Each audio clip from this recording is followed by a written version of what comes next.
This is Mark Dell with Android Spin, and for this week's video review I'm doing Pickpock's Flick Kick Football. The premise of the game couldn't be simpler. Flick the ball so it lands in the back of the net. Swiping from the bottom to the top of the screen kicks the ball. Longer swipes go higher, and swiping in a curve motion adds a little bit of aftertouch to the shot. There are a few things to add a little extra challenge, such as defenders who can move from side to side, or your different camera angle after each shot that forces you to vary your power.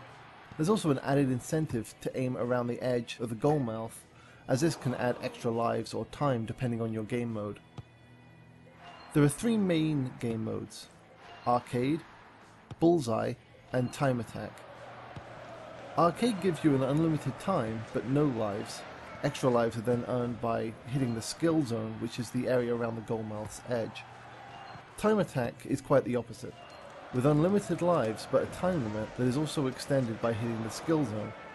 And finally there's the Bullseye mode that requires you to hit targets in the goal mouth to extend your time limit. The core idea of the game is so simple that it's hard to ask for any more modes beyond this, but would it be nice to see some kind of two-player penalty shootout mode, even if it just used a single handset.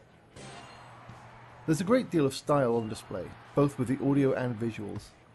The game begins with a great tune, but during the game it's just the sound of the ball and the occasional football chant. Graphically the game has a very aged feel, but not in a bad way. The menus and game screen itself look grimy, and it adds a little extra something to what would ought to be a rather drab visual experience. You never see much of the pitch beyond the goal mouth, and there are no different stadiums. Even the defenders are two-dimensional static sprites, rather than animated three-dimensional characters, although this appears to be rather deliberate to give them a kind of cardboard cutout feel when you knock them over, intentionally or not.